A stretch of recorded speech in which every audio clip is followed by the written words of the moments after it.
Hey guys, welcome back to a sad episode of 0 to 60 because we've had our first 17T turbo failure.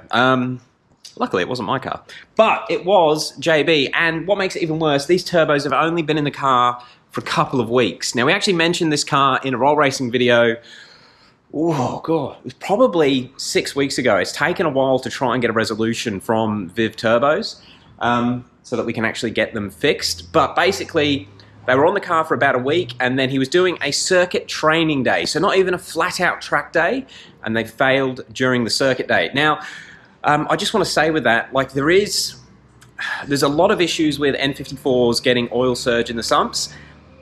I don't think that's caused this failure. Now, the reason I say that, this was a training day with an 80km/h speed limit. It was his second time out on track. The car was only running, it was peaking at 24 PSI around 5,000 RPM. And because he's on a stock fuel system, it was actually dropping down to 19 PSI at redline. So we're not talking huge boost. He was running an ethanol mix. I think it was around E40 or E50.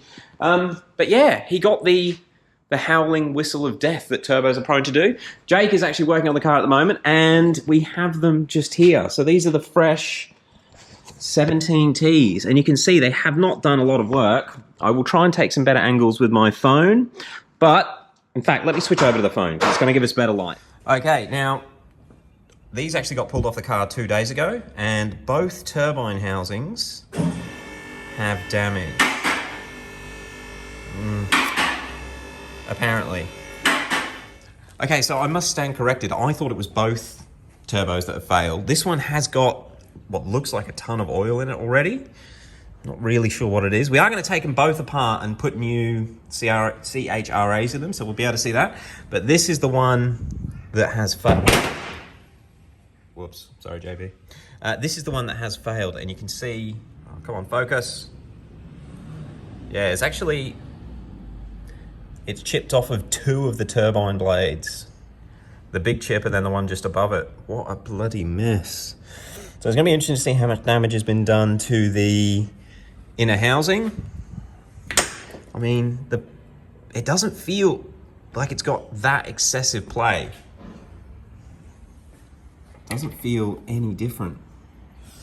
So God knows how or why it decided to detonate.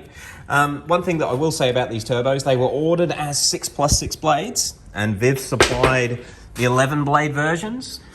Now, I've always been a bit sketchy about the Chinese 11 blade turbos. Don't really know if it's a coincidence that these ones seem to be the ones that fail, the Chinese 11 blades.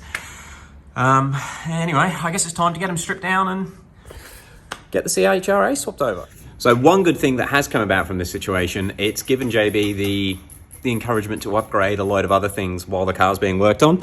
So whilst the CHRAs that are being swapped over and fair play to Viv, they did send these out at no cost to JB, and they have supplied the 6+6 versions this time. So it'll be interesting to see how they last. We will have a closer look at those shortly. But whilst this is being done, JB has got a sump insert going in just to avoid the possibility of any oil surge when he is on track pushing it further. He's got a fresh set of Index 12 injectors, some Vargas outlets, I think they're the Vargas outlets.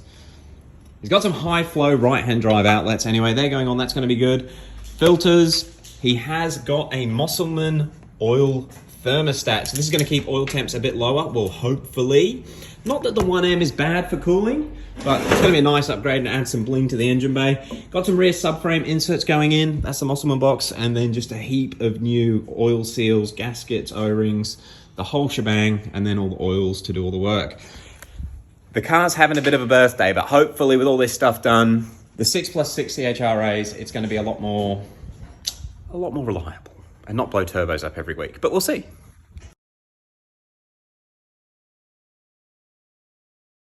So I just got this one coming apart. They basically have a V-band that holds the front and the rear housing together, which is just a simple 10mm to undo. Once you've got the V-band off, which has just come off, the exhaust housing comes off, and then it's that circlip just in there that holds the CHRA into the compressor housing. And if you're messing with these circlips, make sure you do them up properly, or else, well, make sure you go and watch the Skid Factory's recent video on what happens when they don't do them up properly. All right, so we've got both of them disassembled. It's going to be a bit tricky with the light. But this one, there are no markings on the turbine housing at all. Well, not any evidence of it hitting the, sorry, on the turbine wheel. Not any evidence of the turbine wheel hitting the turbine housing. Everything looks pretty good, apart from the oil that's, I assume it's oil, I don't know. It looks bad. And this is the one that did actually decide it didn't want to be a turbo anymore. And yeah, it's hit in two places. Now, is there any evidence of where it's hit in here? I know the camera's going to be struggling. The actual housing is like a little bit of a smooth section, but doesn't really appear to be damaged. Oh, there's a little indent. Yeah, actually the camera is picking it up. So there's a little indent in there. I don't know if that's going to affect performance. Oh, just look at the oil. Oh man. All right, let's just assess this properly off camera. We'll just make sure there's nothing else weird going on, and we'll update you guys shortly. What a shame. All right, so apart from a fair bit of very black oil, so the oil that came out the sump was not this bad, but the oil coming out of the turbos is black. And got nice little, the camera is not going to pick it up, but it is glittery, the oil. It could be dirt on the bench, but it is definitely glittery. Unfortunately, man, I'm going to turn the torch off. Sorry for the atrocious lighting, guys. I'm trying to make the best of what we can here. But the compressor wheel is also damaged. So it has chipped off a couple of teeth on the turbine wheel, but the compressor wheel has actually hit the housing in there. And obviously that's where the compressor wheel's got a seal against. So I'm gonna try and clean that up, but you cannot take any material away because it's gonna move the housing away from the compressor wheel and it won't seal. That's a bit of a problem.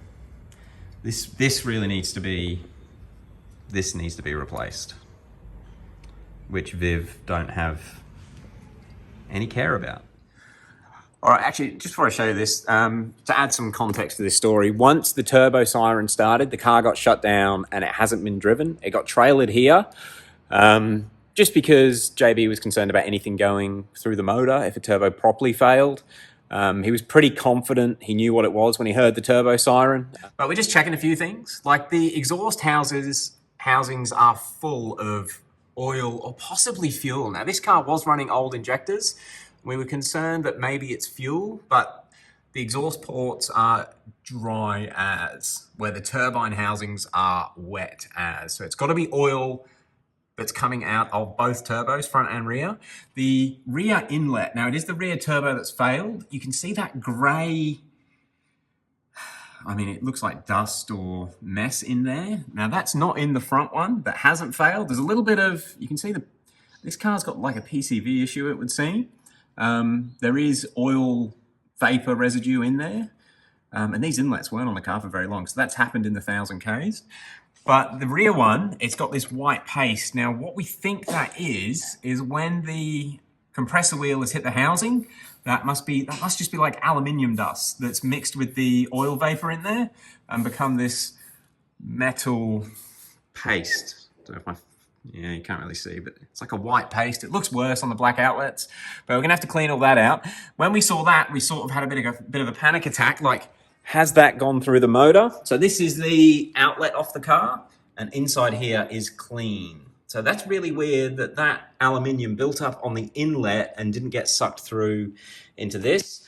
Yeah, the inlet, the intercooler pipe, everything is, I mean, it looks brand new inside. So yeah, hopefully the phone's picking that up. So that's a bit of a weird one. We have got a contaminant. Jake is just cleaning up the compressor housing. Now it's got to be done with such care, because if we take too much material away, it's not going to seal. But what Jake, the skillful one, has done, he's just smoothed it off so that you can still feel a little bit of a ridge, but we obviously don't want that to hit the new compressor wheel.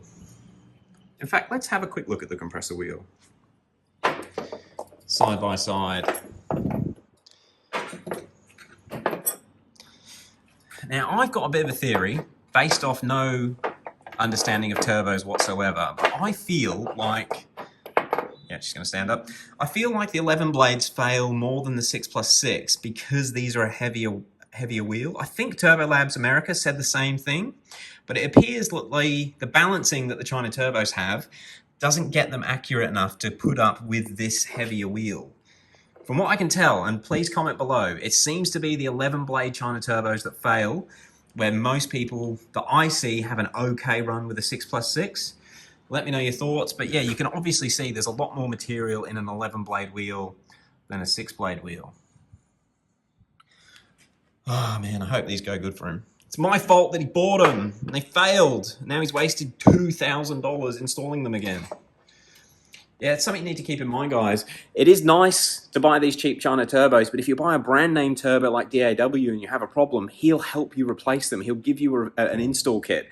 Viv have supplied JB with a new CHRA, but everything else, all the O-rings, the lines, the seals, the labor, JB's had to pay for, and it costs more than the turbo, so that is a bit of a crappy thing. So just keep that in mind when you're buying these cheap China turbos. You are on your own if you have a problem, really. Anyway, that's because I feel bad about JB having to pay twice. Anyway, let's get putting them back together. I just want to show you guys what we're working with there. So obviously the more material we take away, the less efficient the turbo is going to be. It's not going to seal as well, but it's crucial to make sure that that's not actually sticking up anymore. And you can see when you get it down flat, it's pretty much level.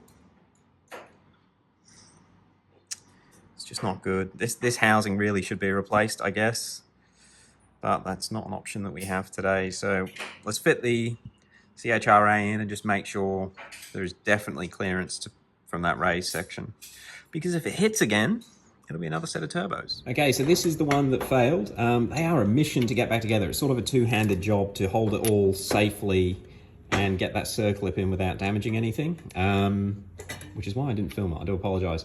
One thing I will note, put it down gently, the CHRAs are keyed into the compressor housing with this little notch here. So you can only, well, it can only go in one way.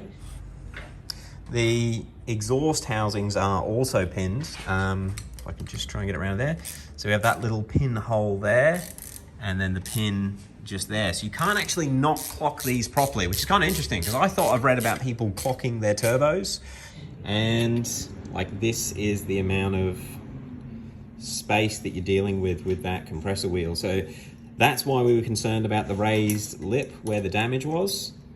The white that you can see is us. We scraped it off a little bit, but I think it's a balance mark that Viv do.